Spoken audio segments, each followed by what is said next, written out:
우리 이 시간도 우리 2000년 전에 이 세상에 오셔서 수많은 환자들도 치료하시고 죽은 나사로까지 부활시킨 그 예수님의 능력이 여러분 생에 아주 놀라운 축복과 이적으로 나타나는 시간이 되시길 간절히 빌겠습니다.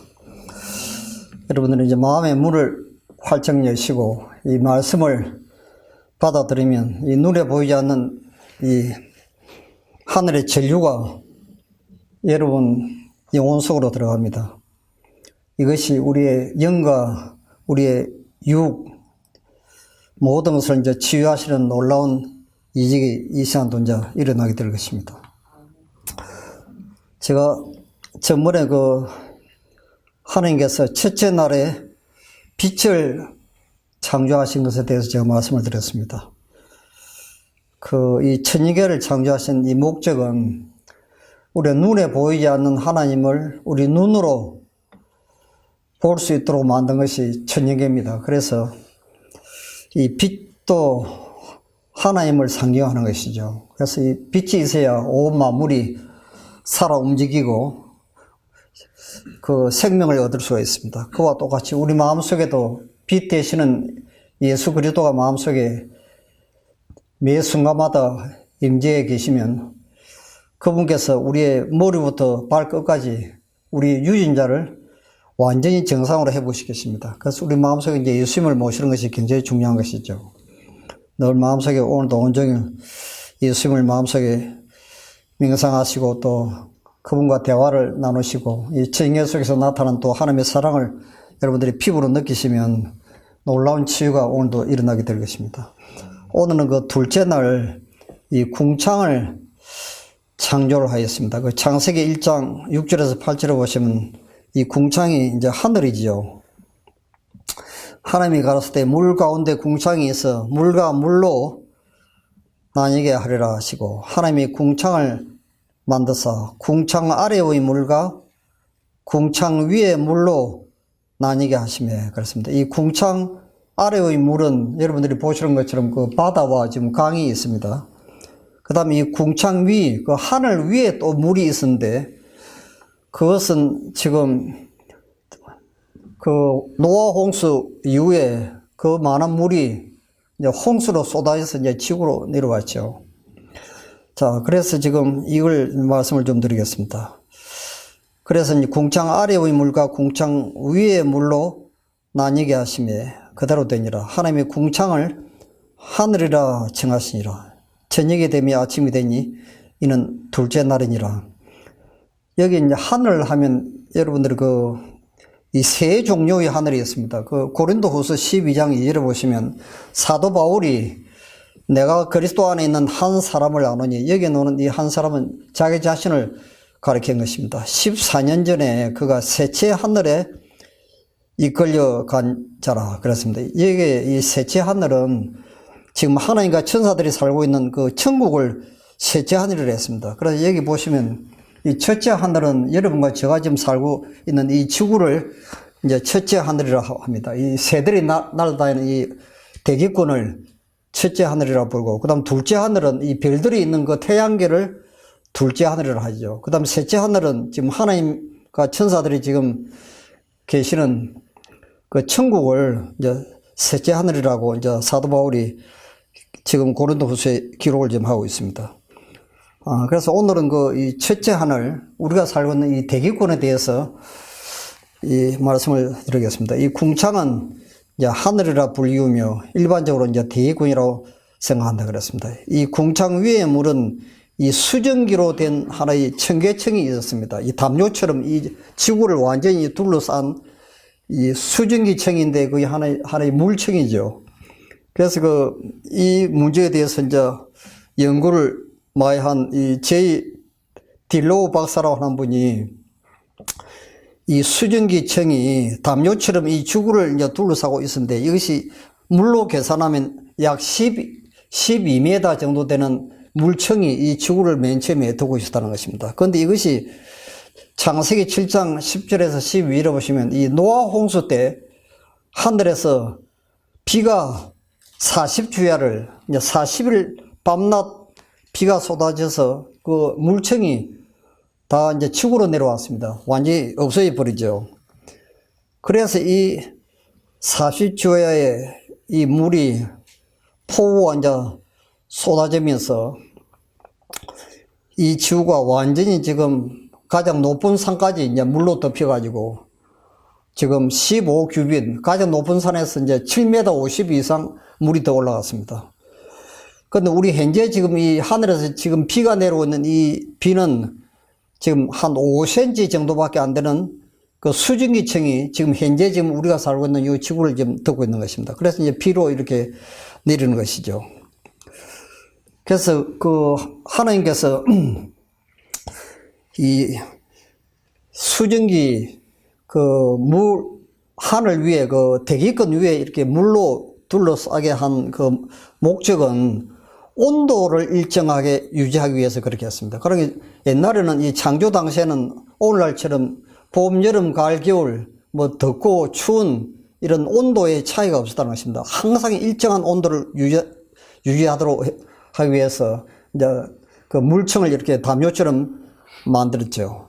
그 다음 두 번째는 이제 비가 오지 않았습니다. 이 식물이 자랄 때 우리는 지금 비가 내려서 이제 이 식물이 자라도록 지금 되어 있는데, 창조 당시에는 이 비가 필요가 없고 이 안개를 통해서 이 식물이 자라도록 했다는 것이죠. 그래서 이제 이 창조 때는 이제 온도 차이가 없었기 때문에 추운 겨울이나 이제 무더운 여름이 필요가 없었고, 그래서 그때는 사람이 살기에 가장 건강하게 살 수 있고 행복하게 살 수 있는 기후 조건으로 환경을 그렇게 이제 처음 만들었다는 것입니다. 그래서 이 보면 이 안개만 땅에서 올라왔다고 이제 이 창세기 그 2장 5절 6절에 보시면 그 말씀이 기록이 되어 있습니다. 여호와 하나님이 땅에 비를 내리지 아니하시고 경작할 사람도 없었으므로 들에는 초목이 아직 없었고 밭에는 채소가 나지 아니하였으며 안개만 땅에서 올라와서 온 지면을 적였더라. 그러니까 아침이 되면 이 안개가 올라와서 마치 비처럼 이슬처럼 이렇게 내려서 식물이 자라도록 하는 게 맨 처음에 그렇게 이 지구를 창조를 하였다는 것입니다. 그런데 이 많은 물이 이제 노아 홍수 때 다 쏟아져 내려와 가지고 완전히 높은 산이 다 덮였습니다. 그때 이제 하나님께서 이제 남극과 북극을 만들어서 얼음으로 이제 완전히 이 지구 물을 분산을 시켜서 현재 살고 있는 바다와 우리가 지금 살고 있는 육지가 이제 지금 형성이 된 것입니다. 그래서 약 70%가 이 지구의 물로 좀 구성이 되어 있습니다. 자, 그래서 지금 오늘 우리가 좀 이 대기권과 관계되는 것은 이 공기입니다, 공기. 여기 보시면 우리가 그 8가지 이 건강법칙 가운데 하나가 이제 신선한 공기, 여기 깨끗한 공기, 햇볕, 이제 절제, 휴식, 운동, 적당한 식사, 물의 사용, 하나님의 능력을 의지하는 거. 요 8가지 건강 법칙 가운데 이제 오늘 우리가 좀 같이 연구해야 될 이 문제는 이 공기가 우리 인체 생리학적으로 우리 건강을 어떻게 이제 치료하는지 그 방법을 좀 말씀을 드리려고 합니다. 자, 그래서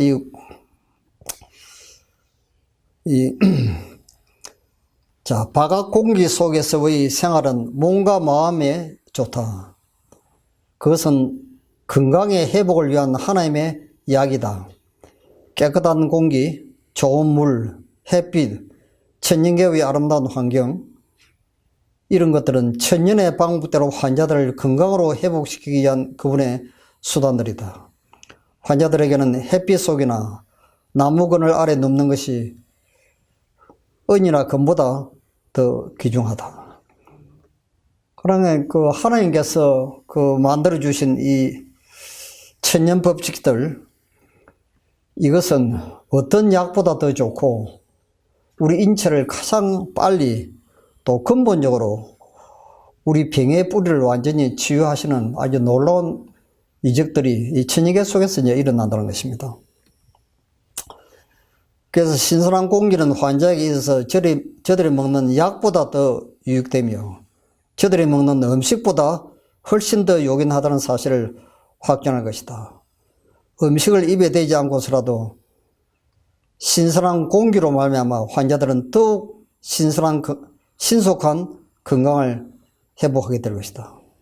그러니까 우리가 먹는 음식보다 더 중요한 것이 이 공기입니다, 지금. 그래서 여기 여러분들이 참 잘 오신 것은요, 이렇게 천혜의 장소로 이렇게 여러분들이 등산해 보시면 알지만도, 이렇게 약한 가파르고, 이 가파른 언덕을 이렇게 올라갈 때 이제 이 숨이 가폭에 이렇게 몰아치면서 우리 몸 속에 있는 이 일산화탄소나 이 노폐물들이 독소가 이제 굉장히 빠른 속도로 이제 바깥으로 빠져나갑니다. 이 평지를 이렇게 걷는 것보다 이 약한 경사를 걷는 것이 훨씬 더 빨리 이 신선한 공기를 우리 인체 속으로 이렇게 이제 받아들이는 것이죠.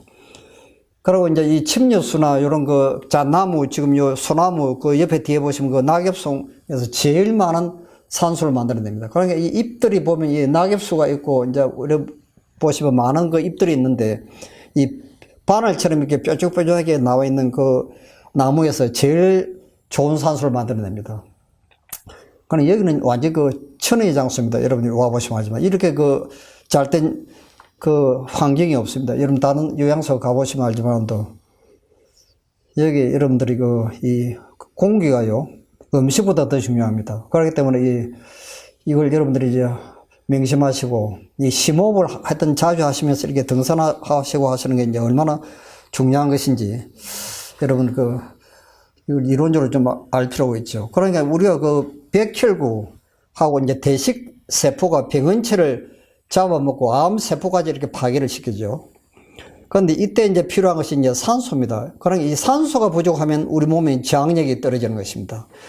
그러니 도시에 살면 이제 문제가 생기는 것이 이제 산소가 너무나 이제 부족하기 때문에 이제 많은 공해로 인해서 이제 지장을 받죠. 그래서 많은 환자들은 이 밀폐된 방에서 햇빛과 맑고 활기찬 하늘의 공기를 받지 못하면서 여러 주일 혹은 여러 달 동안 갇힌 생활을 하여 왔으며, 저들은 맑은 공기가 환자의 건강을 회복하는데 가장 긴요한 약임을 알지 못하고 마치 무서운 원수처럼 취급하여 왔다. 그러니까 이 공기 나쁜 이 대도시에서 여러분들이 이제 생활해 보시면 알지만도 얼마나 많은 이 공해와, 지금 또 아파트에 사시면 또 자동차 매연께서 들어온다고 또 문을 다 닫혀가 이렇게 이제 잘 때도 이제 닫히고 자죠. 그러니 이 신선한 공기가 들어올 여유가 없는 것입니다. 그러니 병이 나지 않을 수가 없는 것이죠. 그러니까 우리 인체에 암이 발생하는 것이 아무리 빨라야 10년, 보통 20년 만에 암이 발생하는데, 평소에 우리가 이제 생활 습관이 환경 자체가 병이 걸릴 수밖에 없는 환경 속에 이제 노출되어 있기 때문에 우리 몸은 나도 모르는 사이에 이 세포가 이제 병이 들고 유전자가 완전히 지금 망가지는 것입니다, 지금. 그런데 이제 하나님도 자비롭게도 우리가 그렇게 몇십 년 동안 걸려서 생긴 병이 굉장히 10배, 100배 빠른 속도로 다시 정상으로 회복되는 놀라운 이적을 또 행하시죠. 그래서 여러분들이 이제 이 장소에 오시면 지금 이제 여기 8가지 건강법칙이 이제 하나님께서 우리 인체를 근본적으로 완전히 치유하시는 아주 놀라운 하나님의 방법들입니다. 그러니 이런 환경 속에 딱 들어와 있는 이 자체가 이제 치유가 순간마다 계속 일어나도록 되어 있습니다. 이 공기를 이제 신선한 공기를 계속 들이마시죠. 햇빛 속에서 또 여러분들 이제 등산도 하시죠. 보시면 또 운동도 같이 이제 겸해서도 하시죠. 또 물도 또 마시죠. 또 건강식 여러분들이 또 현미식이나 지금 신선한 채소, 과일, 견과류 이런 것들이 우리 피를 이제 깨끗하게 하는 하나님의 천연 법칙들입니다. 자, 그래서 이 산소는 여러분들이 다 잘 아시는 것처럼 이 모세혈관을 확장시킵니다. 그러니까 이 모세혈관은 이 작은 핏줄이 우리 인체의 모든 세포 구석구석까지 이렇게 이제 근육까지 이제 이렇게 피가 공급이 돼야 그게 같이 이제 산소가 공급되면서 우리 몸이 정상으로 지금 회복되도록 되어 있는데, 이 모세혈관을 확장시키는 역할을 이 산소가 합니다. 그러니까 이 산소가 이제 얼마나 중요한 것인지 아셔야죠. 그 다음 두 번째는 이제 이 혈류가 증가됩니다. 이 피가 많아지죠. 피가 많아진다는 것은 말하자면 머리부터 발끝까지 흐르는 이 피 양이 모세혈관까지 이렇게 들어가기 때문에 피의 양이 이제 많아지게 되는 것이죠. 그래서 이제 혈액순환이 활발하게 이제 움직입니다. 그래서 이 산소하고 중요한 것이 이제 이 소화가 굉장히 산소가 많은 장소에 있으면 굉장히 빠른 속도로 이 소화가 됩니다. 그래서 지금 여러분들이 이 경험해 보시면 알지만도 공기가 좋지 않은 대도시에 있다가요, 지금 이 공기 좋은 이 숲속에 이런 데 와서 여러분들이 식사를 해 보시면 전에 봐도 훨씬 밥맛이 더 좋고 소화가 더 잘 되는 것을 볼 수 있는데, 이것은 산소 때문에 그렇습니다. 산소. 이걸 아셔야 됩니다. 그래서 이 산소가 얼마나 중요한 것인지 아셔야죠. 그래서 이제 영양소에 또 연소작용을 합니다. 여러분들이 먹는 음식은 특별히 탄수화물이 우리가 이제 소화 과정을 통해서 이제 포도당으로 이제 바뀌면 미토콘드리아 세포 속으로 들어가서 여러분들이 숨을 쉬는 이 산소하고 이제 포도당하고 이제 결합을 하고, 거기에다 이제 바이타민 B 종류, 여러분들 햇빛 속에 있는 노란 보시면 눈하고 껍질에 눈에 보이는 그것이 지금 바이타민 B9입니다. 바이타민 B1, 바이타민 12가 거기 다 포함이 되어 있죠. 이 세 가지가 합치면 100% 연소를 시킵니다. 우리 몸에 피를 가장 깨끗하게 이제 맑게 그것을 만들어내죠. 그런데 이 백미 속에는 바이타민 B군이 부족하기 때문에 이제 산소하고 포도당만 이제 연소를 시키기 때문에 이제 초성 포도산이라는 이제 찌꺼기가 몸속에 이제 발생하기 때문에 우리 피가 이제 불결해지고, 그래서 많은 이제 몸이 산소화되고 많은 질병이 또 나타나죠. 그래서 지금 여러분들이 이 산소가 이 엄청난 이제 역할을 하는 것입니다. 그래서 이 세포 기능을 활동을 강화하고 각종 질병을 또 예방하고 이제 치료하는 역할을 합니다. 그런데 이 산소가 제일 많이 필요한 장소가 이제 우리 두뇌입니다. 이 뇌는 70% 이상의 이 산소를 필요로 하죠. 그 다음 두 번째가 이제 폐고, 폐에도 이제 엄청난 산소를 필요로 합니다. 그 다음에 심장, 그 다음 간도 마찬가지로 많은 산소가 이제 필요로 하죠. 그 다음에 신장, 콩팥도 마찬가지입니다. 자, 그 다음 췌장, 이 6가지 장기가 제일 많은 산소를 우리 몸에 이제 필요로 하는 것입니다. 그러니까 이 산소가 부족하게 되면 이런 장기들이 이제 망가지는 것입니다, 지금. 그래서 이 산소가 결핍하면 이제 심장, 뇌, 간장, 조금 전에 보신 것처럼 이제 그런 문제가 이제 발생하죠.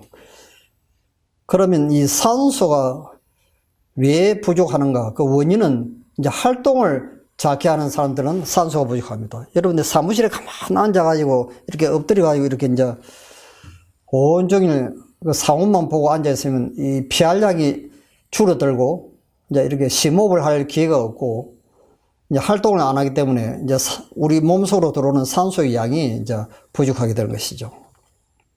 그 다음 두 번째는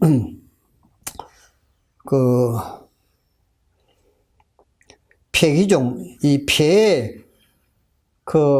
폐기종이 생겼을 때, 폐 질환이 생겼을 때, 이제 이 산소가 폐에서 이제 제 역할을 못하기 때문에 이제 우리 몸에, 온몸에 산소를 공급하는 데 이제 문제가 생기죠.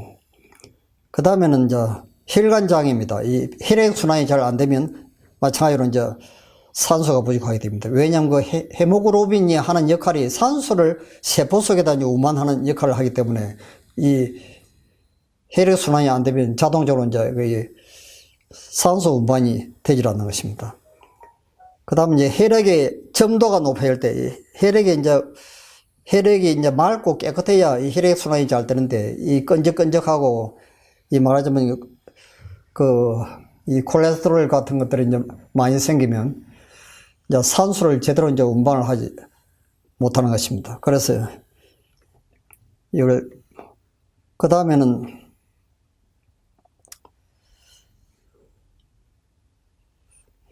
흡연, 음주, 그 다음 그 흡연을 하든지 음주를 하면 산소가 이제 몸속에 부족하게 됩니다. 그 다음에는 이 과식이 여러분 굉장히 중요하기 때문에 너무 과식하시면 안 됩니다. 아침에는 여러분들이 많이 드셔도 활동을 온종일 하기 때문에 그 에너지가 다 이렇게 이제 발산이 되어서 아침에 먹는 그 모든 음식이 포도당으로 바뀌어서 이제 에너지로 다 소모가 되기 때문에 살도 안 찌고 활동하는데 아무 지장이 없는데 이제 저녁에 먹는 식사가 문제입니다. 저녁에는 여러분들이 식사를 많이 하시면요.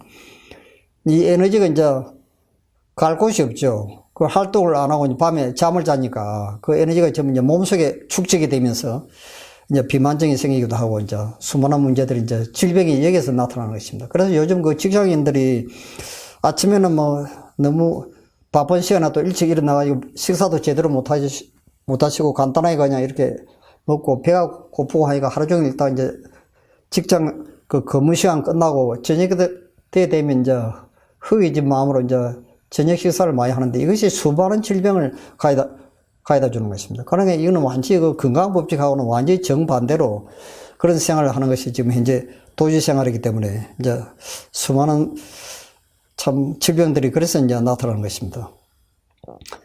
그 다음에 이제 이 세포가 노화되면 산소가 부족해집니다. 그러니까 나이가 많아지면 이제 세포가 노화되기 때문에요. 산소가 부족하니까 특별히 그 노년에는 더 열심히 운동도 하고 심호흡도 더 많이 해야 되고 더 좋은 환경 속에서 이렇게 살 필요가 있습니다. 그 다음에 이 스트레스를 많이 받아도 산소가 부족해집니다. 그래서 우리 마음이 늘 평안하고 기쁘고 이렇게 정서가 이렇게 안정이 되어야 그 혈액순환이 잘 되면서 이 산소가 우리 온 몸에 이렇게 전달이 되고 이제 모세혈관까지 이제 혈액순환이 잘 되면서 이제 치유가 이제 빨리 일어나는데 이 스트레스를 받으면 왜 산소가 부족하게 되느냐 하면 이 피가 응고돼서 그렇습니다. 저번에 제가 한 말씀 드렸죠. 가장 내가 기분이 좋고 기쁘고 마음이 평안스럽고 이 정서가 안정되어 있는 분들은 보통 피가 응고되는 시간이 한 8분 정도 걸립니다. 그런데 딱 스트레스를 받든지 좀 신경을 많이 쓰든지 기분 나쁜 일이 생기든지 내 마음에 이렇게 스트레스가 들어오면요 5분 내지 3분 안에 피가 굳어집니다. 그만큼 우리 정서하고 이 피하고 엄청난 관계를 가지고 있습니다. 맞아면 우리 두뇌에서 이제 생각에 따라서 가장 많은 영향을 받는 것이 이제 이 피하고 위입니다. 위하고 직접 연결되어 있어요. 그래서 지금 이 스트레스를 이제 없애는 방법이 그래서 이제 신앙이 필요한 것입니다. 그래서 여러분들이 이 시간은 사실은 예배 시간이라기보다는 치유하는 시간입니다. 치유. 여러분들이 설교를 들으시면 마음이 평안해지고 이제 믿음이 생기게 되면 아무리 어려운 환경이나 내 인생에서 불행이 닥쳐올지라도 마음에 파도가 일어나거나 굉장한 스트레스를 받아가지고 잠이 안 오거나 소화가 안 되거나 이런 일이 전혀 생기지 않습니다. 완전히 정서가 이렇게 항상 환경을 초월하는 이 평안이 정서가 이렇게 안정되도록 되어 있어요. 이것은 신앙이 있는 사람은 이게 가능한지 보통 사람들은 이게 되지 않는 것입니다. 그래서 지금 이 프로그램이 이제 치유 프로그램으로 여러분들이 이제 우리가 8가지 건강법칙 가운데 제일 마지막에 이제 하나님의 능력을 신뢰함, 그것은 우리 마음에 이 믿음을 통해서 이제 정서를 안정시키기 위한 한 방법을 지금 가르쳐 주고 있는 것이죠. 그래서 지금 이걸 여러분들이 좀 이론적으로도 좀 아실 필요가 있습니다. 자, 그러면 우리가 이제 어떻게 하면 산소가 우리 몸속에서 많이 들어올 수 있는가 하는 방법이 이제 첫 번째는 심호흡을 많이 하는 것입니다. 그래서 하루에 적어도 한 30분 내지 40분을 굉장히 이 숨을 깊이 몰아쉬는 이 심호흡을 자주 하시는 분들은 굉장히 많은 산소가 이제 몸속으로 이제 들어오도록 되어 있습니다. 그 다음 두 번째는 유산소 운동이죠. 유산소 운동은 여러분들이 지금 하고 계시는 것입니다. 지금 걷는 거요. 빨리 걷는 거. 이제 보통 다른 요양원은 가보시면 거의 평지입니다. 그 미국 그 테네시에 있는 그 와일드 그 라이프 스타일 그것도 그렇고 그 유치파인이라고 하는 그것도 세계적으로 유명한 그 우리 천연치료 센터가 있습니다. 그건 처음부터 다 끝없는 평지고, 그러니 이런 데서는 이제 빨리 조깅을 하든지 뛰는 걸 해야 됩니다. 이 평지에서는요. 근데 여러분들 여기는 보시면 이렇게 산이 있기 때문에 이런 데는 이제 등산을 하면 뭐 뛸 필요가 없죠. 등산 자체가 이제 말하자면 이 숨을 몰아쉬면서 이렇게 그 빠른 속도로 이렇게 그 숨을 쉬기 때문에 이 빨리 걷는 것하고 이제 뛰는 것하고 거의 비슷합니다. 말하자면 이 등산하는 이 자체가요. 그래서 이 평지에서는 달리기를 합니다. 보통 조깅이라고 하죠. 그래서 이것도 너무 빨리 이렇게 달리면 안 되고 이 관절이 다 나갑니다. 그렇기 때문에 적당한 속도로 이렇게 이제 운동하는 것이 굉장히 중요하고, 그 다음에 이제 이 등산, 여러분들이 여기서 하는 건 이제 등산하는 방법인데 이게 제일 좋은 방법입니다. 지금 보시는 것처럼요. 자, 그 다음에 이제 수영하는 거, 이것도 이제 유산소 운동에 들어가죠. 이제 도시에 있는 분들은 이제 이 수영장에 자주 가가지고 이 수영을 해야 됩니다. 그 다음에 이제 자전거 타기입니다. 이 자전거를 타고 이제 많이 돌아다니고 하면 이제 산소가 또 많이 들어오죠. 그 다음에 이제 날 채소를 많이 먹는다고 되어 있습니다. 이것도 이제 산소를 우리 몸속에 이제 증가시키는 한 방법이 이제 날 채소입니다. 그 다음에는 그 물을 많이 마시는 것입니다. 이 물을 많이 마시면 우리 몸에 이제 산소가 많이 들어오도록 되어 있습니다. 그 다음 삼림욕. 여러분들이 지금 하고 계시는 게 이 삼림욕입니다. 이 숲속으로 걷는 거 삼림욕이죠. 그 일본 사람들이 많이 하죠. 그 막 맨발로 이렇게 막 숲속을 걷고 하는 그런 걸 이제 굉장히 많이 합니다.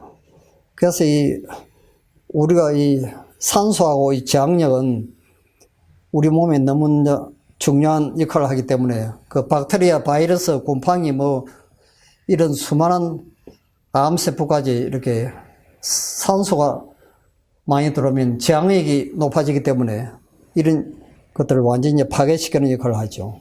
그래서 이제 우리 몸에 들어오는 모든 이 바이러스균이나 암세포까지 파괴시키는 것이 이 B임파구와 이 T임파구가 그 역할을 합니다. 그래서 지금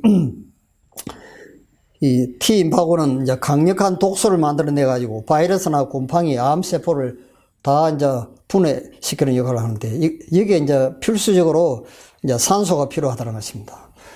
자, 그래서 여러분들이 지금 보시는 것처럼 이 산소가 여러분들 음식은 뭐 한 달까지 안 먹어도 사람이 살 수가 있습니다. 여러분들 일본 사람이 개발한 그 포도요법이라는 것이 있어요. 그 관장을 하고 이제 포도 단식을 해가지고 한 달, 두 달까지 하는 사람도 있습니다. 그거는 그 포도 자체가 이제 포도당에서 만들어내는 그 에너지가 다른 그 과일보다도 훨씬 거기 에너지가 높기 때문에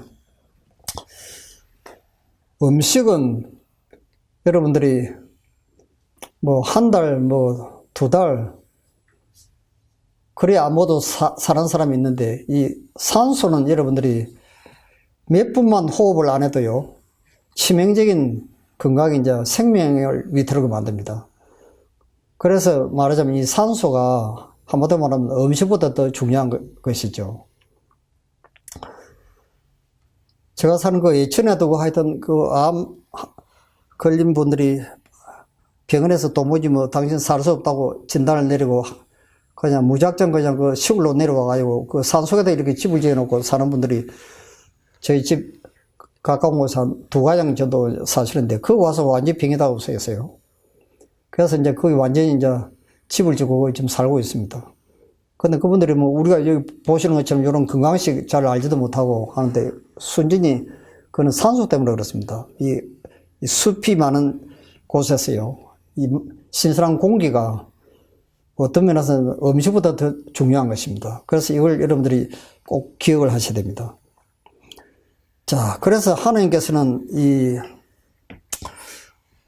우리가 이제 육체적으로 건강을 회복시키고 유지하기 위해서 이제 산소를 만들어준 것처럼요, 이 영적인 건강, 이걸 우리는 영혼의 호흡이라 하는데, 이게 성령의 하나의 눈에 보이지 않는 하나의 에너지죠. 이걸 우리는 기도로 합니다. 기도. 그러니까 이 기도하고 이제 이 산소하고 아주 뗄 수 없는 불가분의 관계를 가지고 있는 것입니다. 그러니까 산소는 한마디로 말하면 육체하고 똑같고 우리 기도는 우리 영혼하고 똑같은 것입니다. 그래서 이 산소를 들어 마시면서 여러분들이 이제 하나님과 이렇게 교통을 하시면, 이제 기도를 하시면 얼마나 많은 치유와 회복이 동시에 이제 일어나는 걸 우리가 알 수가 있는데, 그래서 지금 이 시간, 이거는 이제 기도가 또 우리 치유에 얼마나 큰 축복과 큰 역할을 하는지 이제 잠시 좀 말씀을 드리겠습니다. 우리 주위에 사악한 것이 너무 많기 때문에 우리는 공기가 오염되고 있다고 느낄 수도 있다. 그러나 우리는 깨끗한 하늘의 공기를 호흡하면서 살 수가 있다. 기도로서 우리의 마음을 하나님께 상달시킴으로써 우리는 불순하고 거룩하지 못한 생각이 들어오지 못하도록 우리의 마음을 차단시킬 수 있다는 것입니다. 그러니까 우리 이 세상은 보시는 것처럼 완전히 죄로 오염된 쓰레기통하고 똑같습니다. 그러니까 이것을 차단하는 방법이 우리 마음에, 우리 영혼의 문을 열어서 이제 하나님과 교통하는 것입니다. 이걸 우리는 기도라고 그러죠. 그래서 하나님과 기도하는 사람은 이 사악한 세상에 살면서도 마음이 순결하고 거룩해질 수 있고 하나님과 같은 품성으로 이제 변화될 수 있는 것입니다. 이것이 이제 그 힘이 이제 기도를 통해서 오는 것이죠. 그 다음에 이 기도가 실제적으로 이제 우리 건강을 회복시키는 일에 어떤 결정적인 역할을 하는지 여기 존 자웨이 박사라는 분이 연구한 논문이 있습니다. 거기 보시면요. 이 기도를 많이 하는 사람들은 이 질병을 예방하고免疫기능이 다른 사람보다 훨씬 더 많이 향상이 되고 백신이 우리 몸에서 생산이 된다는 것입니다. 이게 전부 질병을 치료하는 것들이죠. 그래서 병균의 침입을 막아내고 살균해주는 일종의 항독소가 우리 몸속에서 이제 분비가 된다는 것입니다. 자, 한 가지 예를 들면 이런 것입니다. 여러분들 옛날에 종교 암흑 시대에 수많은 그리스도인들이 화영주에서 또 단두대에서 참 죽어갔습니다. 그런데 그분들이 이제 순교를 하면서도 막 하나님을 찬송을 하고 기도하는 장면을 볼 수 있습니다. 사자굴에서도 막 사자들한테 이제 잡혀 먹고 엄청난 고통을 당하는 순간에도요, 하나님을 찬송하는 그리스도인들이 있어요. 그리고 예수님이 십자가에 이렇게 돌아가실 때 심장이 파열돼서 이제 돌아가셨는데 육체적인 고통을 느끼지 못했다는 것입니다. 심장이 파열되는 순간에. 그래서 거기 이제 시대소망이라고 하는 책에 보시면 우리 인류를 위한 예수님의 사랑이 너무너무 컸기 때문에 하나님께서 육체적인 고통을 잊어버리게 하셨다. 그렇게 되어 있습니다. 그러니까 말하자면 이 순교하는 사람들이 용감하게 하나님을 찬송하고 기도하면서 죽을 수 있는 힘이 어디로부터 오느냐면 이 하나님으로부터 오는 초인간적인 능력을 받는 것인데 이것이 실제적으로 우리 마음속에는 여러분들이 많이 들어본 엔돌핀이 하는 일이 고통을 완화시키고 치유해주는 역할을 하죠. 그런데 엔돌핀보다도 여러 수백 배, 수천 배 강한 호르몬이 다이돌핀이라는 호르몬이 생산되는데 이것이 지금 말하자면 우리 몸속에서 발생되는 하나의 저항력이라는 것입니다. 고통을 치유해 주시는 것이죠. 그 일들이 실제로 이제 일어나는데 이건 이제 기도를 통해서도 이런 비슷한 현상이 일어난다는 것이죠. 그래서 발효나 부패를 방지하는 엔티셉틴이 이제 분비된다고 하는 것을 발견하게 되었습니다. 자, 그래서 야고보서 5장 15절에 보시면 이런 말씀이 기록되어 있습니다. 믿음의 기도는 병든 자를 구원하리니 주께서 저를 일으키시리라. 혹시 죄를 범하였을지라도 사하심을 얻으리라. 자, 여기 보시면 믿음의 기도는 병든 자를 치료한다고 되어 있습니다. 그래서 그 예수님께서 수많은 불체 병자들 치유를 실제로 하셨죠. 그 문둥병자를 그 약으로 치료될 수 있겠습니까요? 그 중풍병자도 그렇고, 눈물 소경도 그렇고, 기모거리도 그렇고, 무덤에서 죽었던 시체가 죽어서 썩어서 냄새가 나는 나사로까지 무덤에서 부활을 시켰습니다. 이거는 하나님의 능력이 아니면 이건 도무지 인간의 능력으로는 상상조차 할 수 없는 것입니다. 불가능한 것이죠. 그런데 하나님께서 말씀하시기를 믿음의 기도는 병든 자를 구원한다고 되어 있습니다. 이게 약속입니다. 여러분, 하나님은 진실하신 분이고 거짓말을 할 수 없습니다. 하나님의 이름 자체가 신실하신 하나님이십니다. 자, 그래서 여기는 여러분들이 이 기도 응답을 받는 기도의 과학이 있습니다. 여러분, 요걸 이제 아셔야 됩니다. 오늘 이 시간 이게 이제 굉장히 중요한 것이거든요. 많은 분들이 지금 이제 하나님을 향해서 이제 기도하시는 분들이 많은데, 그 기도가 이제 응답이 되는 사람이 있고, 그 응답을 받지 또 못하는 사람이 있어요. 그 왜 그런 현상이 일어나는지를 여러분들이 이걸 보시면 알 수가 있습니다. 자, 기도와 신앙은 밀접히 관련된 것으로 이 둘을 함께 연구할 필요가 있다. 믿음으로 하는 기도에는 하늘의 과학이 있는데, 그것은 자신의 평생의 사업을 성공시키고자 하는 사람은 누구든지 이해해야 할 과학이다. 그리스도께서는 무엇이든지 기도하고 구하는 것은 받은 줄로 믿으라. 그리하면 너희에게 그대로 되리라 하셨다. 요 기도의 과학이 바로 뭐냐면 여기 나오는 A, B, C라는 것입니다. 그 A가 여러분 무엇입니까? S, 구하라. 이거 구하라고 되어 있죠. 무엇이든지 기도하고 구하는 것은 그 구하라. 그 A입니다.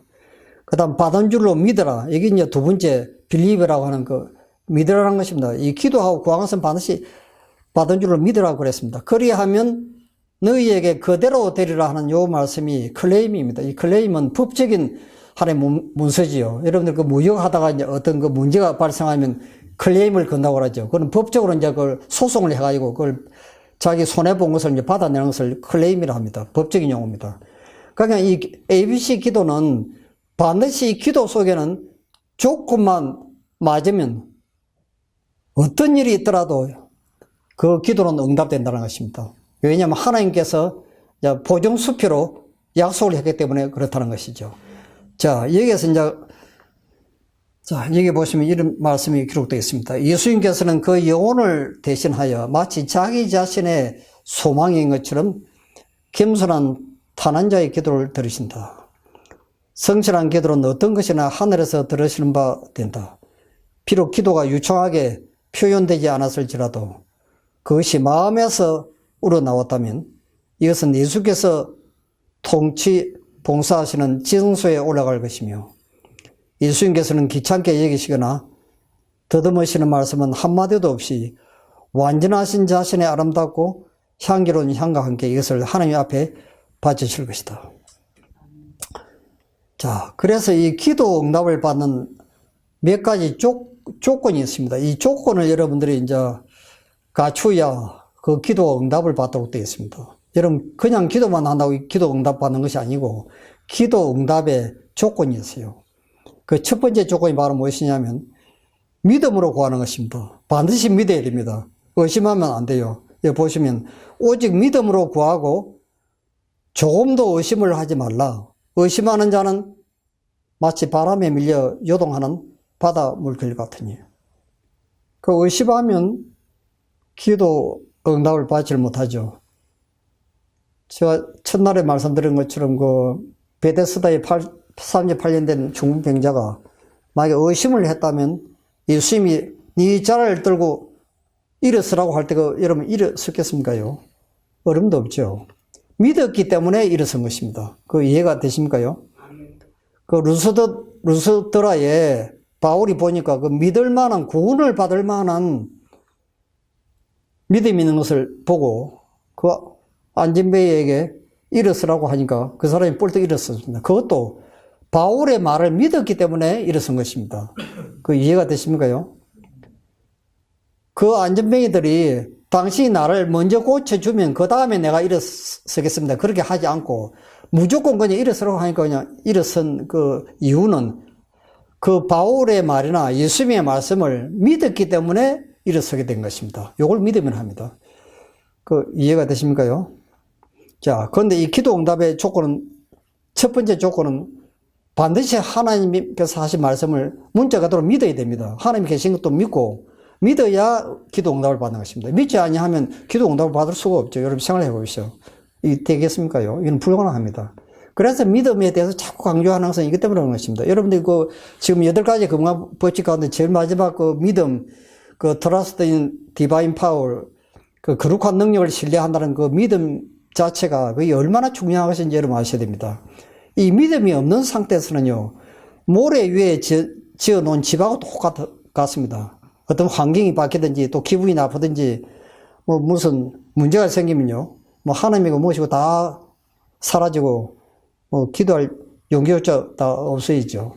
그렇게 하면 안 됩니다. 이 믿음은 믿어야 되는데 이 믿음의 반석이 바로 예수 그리스도입니다. 그러니까 예수 그리스도 안에서 우리가 믿음이 독실을 하신 분들은 그런 천하 없는 일이 있더라도 그 기도가 응답이 되도록 되어 있어요. 그러니까 여러분들 이 믿음은 들으면서 난다고 자꾸 여러분들 그래서 이런 장소에 오셔가지고 자꾸 이론적으로라도 이 하나님의 말씀에 대해서 자주 듣고 자꾸 배우고 내가 말씀을 또 자꾸 읽고 듣고 하는 걸 자꾸 훈련을 하시면 이 믿음이 점점 더 이렇게 강해집니다. 처음에 이게 잘 안 돼도요, 시간이 점점 흐르면서 믿음이 좋아지도록 되어 있어요. 자, 그리스도께서는 우리가 기도를 하나님의 뜻에 맞도록 들어야 할 것을 분명히 하셨는데 우리는 반드시 하나님께서 허락하신 것을 구하고 또한 무엇이나 받는 때에는 그것을 하나님 뜻대로 써야 한다. 조건들이 충족이 되면 약속하신 것을 틀림없이 주실 것이다. 이게 기도의 과학입니다. 그러니까 그 조건만 맞으면 반드시 그 기도는 100% 응답이 되도록 되어 있다는 것입니다. 조건만 맞으면. 아시겠어요? 그러니까 여러분과 제가 이 조건이 뭔지 그 조건을 알고 난 뒤에 그대로 해 보시라 그 말씀이죠. 그러니까 우리가 드리는 기도는요, 하나님 뜻대로 기도를 드려야지 하나님 뜻대로 기도 안 들으면 이 기도가 응답이 안 됩니다. 어떤 사람이 길 지나가다가 자기 그 마음에 드는 집이 있다고 예수님 저 집 나한테 좀 주십시오. 이렇게 그런 기도, 여러분 그 기도 응답이 되겠습니까요? 그는 하나님 뜻대로 하는 기도가 아니죠. 남의 집을 자기 마음대로 그 달라고 해 되겠습니까요? 또 어떤 예쁜 처녀가 지나가면 어떤 총각이 또 저 처녀 나하고 결혼해 달라고 기도하면 또 그것도 되겠습니까요? 그러니 이 기도 응답의 그 조건이 있는데 이걸 여러분이 이제 맞춰야 됩니다. 자, 여기는 이제 제일 중요한 첫 번째 조건은 제3을 위한 기도입니다. 여러분들이 무릎 꿇고 딱 기도하실 때 첫 번째 해야 할 일이 요한일서 1장 9절에 그 하나님의 미법사 어렵고 미법사 너희 죄를 사하시며 모든 불의에서 너희를 깨끗하게 하실 것이요 하는 그 요한일서 1장 9절에 나오는 제3을 위한 기도부터 먼저 하셔야 됩니다. 그러니까 내가 딱 무릎 꿇는 순간에 내가 지금까지 잘못한 내가 죄가 없는지 하나님 앞에 자복하지 않는 죄가 없는지 내가 어떤 내 가족이나 내 친구나 내 이웃이나 내 교인이나 혹은 어떤 다른 사람에게 내가 또 무슨 원한 며칠 미워하는 사람이 없는지 또 거짓말한 죄가 없는지 이런 것들을 이제 자복하는 것이죠. 내가 지은 죄를 자복하는 것입니다. 내가 잘못 살아온 모든 죄를 하나님 앞에 철저하게 회개하고 자복하는 것입니다. 그 다음 두 번째는 성령을 달라고 하는 기도입니다. 이게 굉장히 중요합니다. 그 누가복음 11장 13절에 보시면 그 말씀 나오죠. 너희가 악한 자라도 좋은 것으로 줄 알거든. 하물며 구하는 자에게 성령을 주시지 않겠느냐. 누가복음 11장 13절. 이 성령 안에 모든 축복이 다 들어있습니다. 이 건강 회복에 대한 축복, 물질적인 축복, 영적인 축복, 품성 변화에 관한 축복, 이 모든 축복이 성령 안에 다 포함되어 있는 것입니다. 그래서 이제 우리가 두 번째 여러분들이 구해야 될 이 기도의 제목은 성령을 달라고 기도하셔야 됩니다. 성령을요. 이 성령을 받아야 이 하나님의 말씀을 봐도 무슨 말인지 이렇게 깨달을 수 있고 그 감동을 받고 하나님의 사랑을 깨달을 수 있습니다. 근데 성령이 임하지 않냐 하면 이게 아무것도 안 됩니다, 지금. 그 다음에 세 번째가 예수님과 같은 품성으로 나를 좀 변화시켜 달라고 기도하는 것입니다. 이 품성 변화를 위한 기도죠. 이게 에스겔 36장 25절에서 27절에 나와 있습니다. 내가 너희에게 맑은 물로 뿌려서 내 속에 있는 모든 더러운 것과 이 세상에 속한 모든 우상에서 너희를 정결케 할 것이며 내가 너희에게 새 마음과 새 영을 너희에게 부어주리니 너희가 내 규례를 지켜 행할지니라. 그건 에스겔 36장 25절에서 27절에 있는 말씀을 보시면 이거는 내 품성을 예수님께서 성령을 통해서 변화시켜 주시겠다고 하신 약속이 거기에 포함이 되어 있습니다. 그 다음 네 번째는 야고보 1장 5절에 보시면 하나님의 사업을 하기 위한 지혜, 여러분들이 무슨 일을 하실 때 지혜를 달라고 기도를 하십시오. 무슨 일을 할 때마다요. 야고보 1장 5절에 보시면 누구든지 후히 주시고 꾸짖지 아니하시는 하나님께 구하라. 그리하면 너희에게 지혜를 주시리라 하는 말씀이 기록되어 있습니다. 야고보 1장 5절에 있습니다.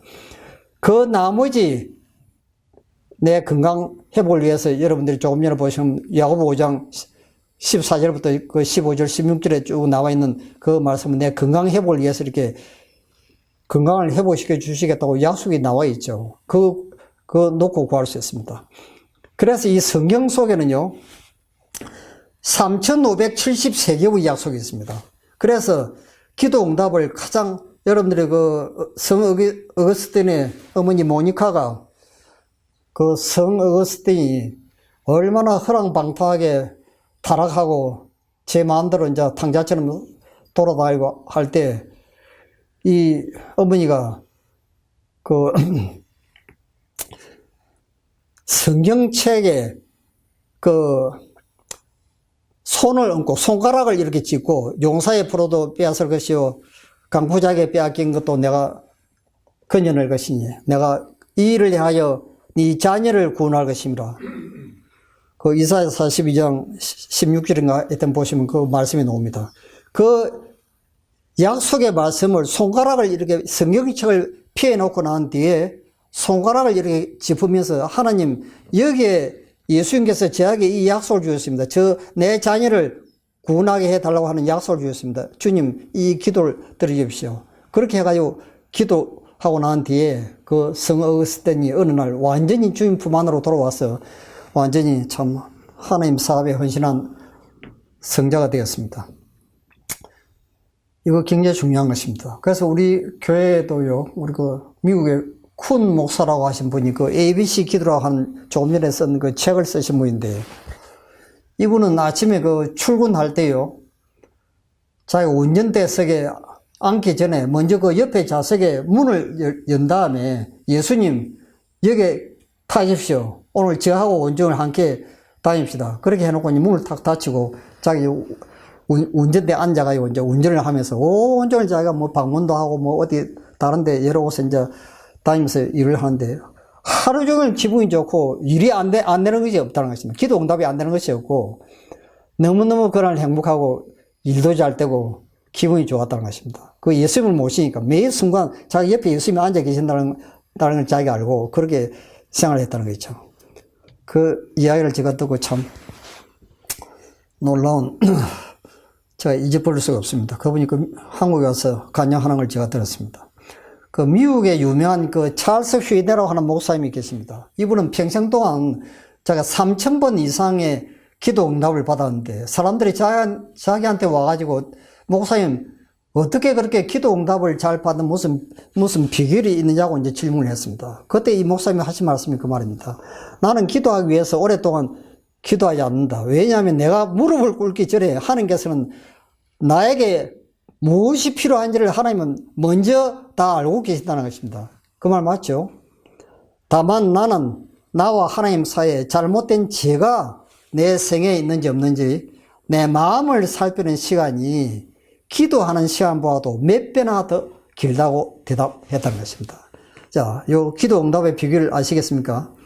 내 마음에 죄를 다 자복하면 이 죄가 없다는 것보다는 내 마음속에 있는 죄를 다 자복하고 나면 그 말이죠.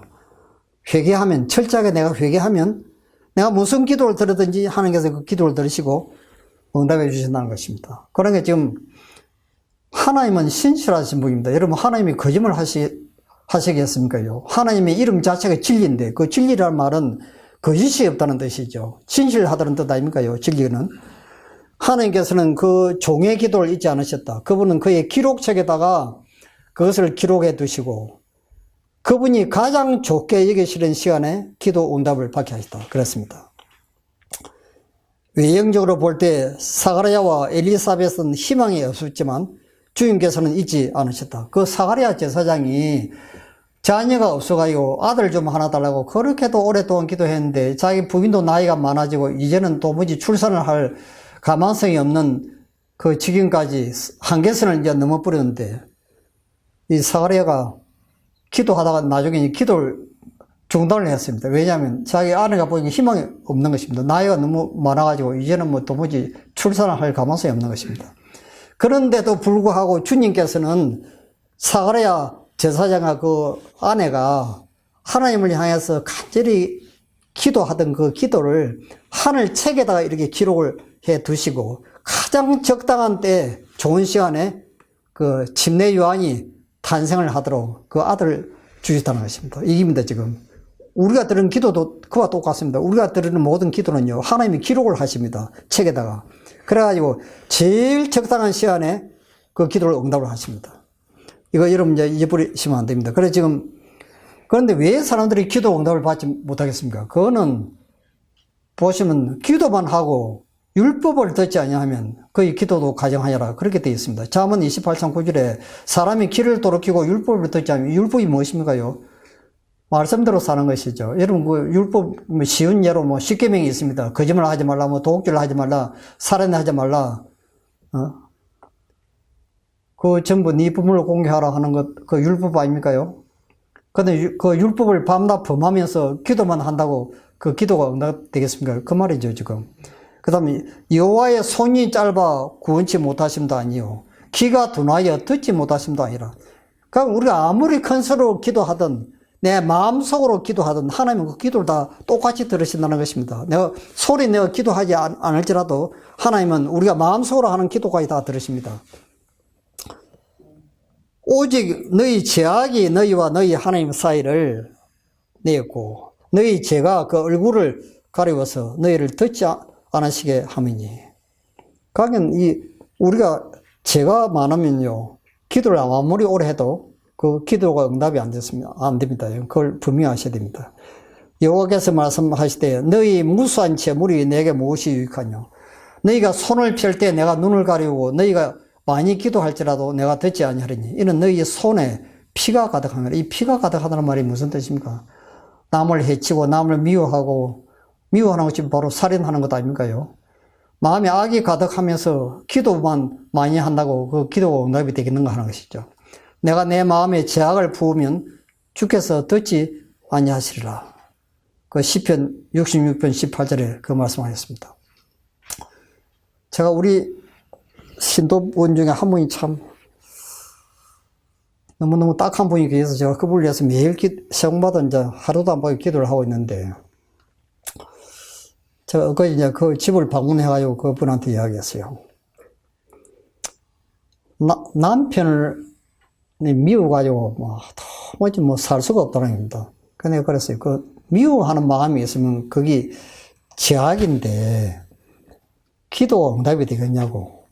남편을 용서하고 사랑을 해야 내가 무슨 기도를 드리든지 그 기도가 응답이 되는데 마음에 죄악을 부으면 기도가 응답이 되겠냐고 제가 그 이야기를 했어요. 그러니까 그분이 진짜 그런가 또 하면서 자기가 이제 나한테 문자가 왔더라고요. 그래서 여러분들이 모든 죄를 철저하게 회개하고 자복하면 우리의 기도를 하는 것을 이제 들으십니다. 그래서 이제 마지막으로 제가 이 말씀을 드리고 마치겠습니다. 여러분, 열왕기상 18장에 보시면 갈멜산에서 그 엘리야하고 바알 선지자 450명이 기도의 대결이 있었습니다. 그 이스라엘 나라의 아합 왕이라는 왕이 얼마나 많은 우상을 숭배하고 바알 선지자를 월급을 주고 공무원으로 채용해가지고 이스라엘 나라를 완전히 우상 숭배 국가로 만들었습니다. 그래서 하나님께서 엘리야 선지자한테 이야기했습니다. 내 말이 없으면 3년 반 동안 비가 오지 않으리라고 이제 기별을 전달했습니다. 그래서 이제 엘리야 선지자가 아합 왕 앞에 나타나서 하나님께서 하신 말씀 그대로 말을 했습니다. 3년 반 동안 비가 오지 않는다고, 지금부터. 그래야 이제 엘리야가 이야기한 대로 그날부터 비가 안 와가요. 1년이 지나도 비가 안 오고, 2년이 지나도 비가 안 오고, 온 산천이 다 말라서 이제 다 죽게 되었습니다. 그때 엘리야 선지자가 이제 아합 왕 앞에 이야기했어요. 모든 백성들을 갈멜산으로 다 모으고, 당시 섬기는 그 바알 신이 진짜 신인지, 내가 섬기는 여호와 하나님이 진짜 신인지 하면 눈으로 똑똑히 그 증거를 우리가 시합을 하자고. 그래야 이제 갈멜산 꼭대기 백성들하고 이제 그 선지자들 다 불러 모았습니다. 그 바알, 그 왕까지 다 거기에 앉아 있습니다. 그래서 이제 제단을 이제 쌓아놓고, 거기에다 이제 재물을 이제 얹어놨습니다. 너희들이 기도하고 하늘에서 불이 내려와가지고 이 제단을, 이 재물을 태우는 그 신이 진짜 신이다. 그렇게 했습니다. 그랬더니 모든 백성들이 아멘하고 화답을 했어요. 아, 그렇게 하자고. 그렇게 해가지고 먼저 이제 바알 선지자 450명이 먼저 시작을 했습니다. 그 재물을 올려놓고, 단 위에 재물을 올려놓고, 그 단 주위를 빙빙 돌면서 춤을 추고, 자기 주문을 외우고, 뭐, 뛰면서, 솟으면서, 아침부터 시작해가지고, 딱 12시가 넘었는데도 아무 응답이 없는 것입니다. 그러니까 오후에는 이 사람들이 칼을 가지고 온 몸을 상처를 내면서 막 피를 내면서 또 기도를 했습니다. 그런데도 응답이 없는 것입니다. 저녁 제사들을 오후 시간이 되는데도 아무 응답이 없어요. 그래서 나중에는 자기들이 완전히 지쳐가지고 이제 다 쓰러진 다음에 엘리야가 이번에는 그럼 내가 한번 해보겠다고. 그래가 두 번째 이제 엘리야가 백성들한테 어디 물을 어디 좀 길어 오라 해가지고 그 도랑에다 물을 붓고 그 재물 위에도 물을 붓고 그 다음에 하나님을 향하여 이제 기도를 드립니다. 거기 이제 이게 열왕기상 18장 보시면 여러분 그 기도가 나옵니다. 엘리야가 들은 기도는요 1분도 안 걸립니다. 1분 아시겠어요? 엘리야가 들은 기도는 1분도 안 걸리고 바알 선지자가 들은 450명이 드린 그 기도는 아침부터 해가 질 때까지 기도를 드려도 응답이 없는 것입니다. 이게 뭔지 이해가 되십니까요? 엘리야가 기도 끝나는 순간에 하늘에서 불이 내려와가지고 완전히 그 제단을 다 태워버린 것입니다. 이것이 기도 응답의 이제 비결인 것입니다. 그래서 요한복음 15장 7절에 너희가 내 안에 거하고 내 말이 너희 안에 거하면 무엇이든지 원하는 대로 구하라. 그리하면 이루리라. 그렇게 하신 말씀이 이 말씀을 이야기한 것입니다. 너희가 내 안에 거하고 내 말이 너희 안에 거하면, 말이 너희 안에 거한다는 말씀이 하나님 뜻대로 우리가 순종하면 그 말씀이죠. 우리가 무슨 기도를 드렸든지 그 기도를 응답하겠다는 것입니다. 자, 저 기도하고 마치겠습니다. 하늘에 계시는 아버지, 우리 인생에서 얼마나 많은 시련과 고난과 참말 못하는 딱한 사역들이 많이 나타나고 있습니다.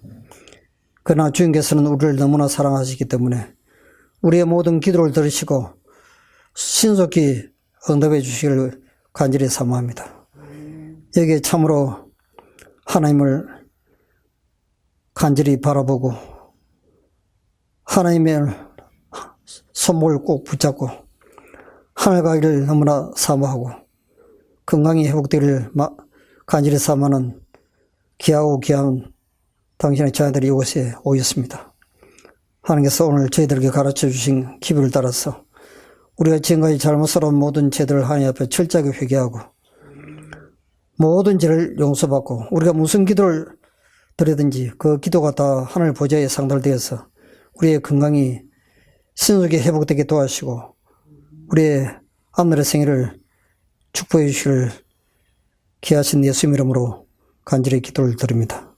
아멘.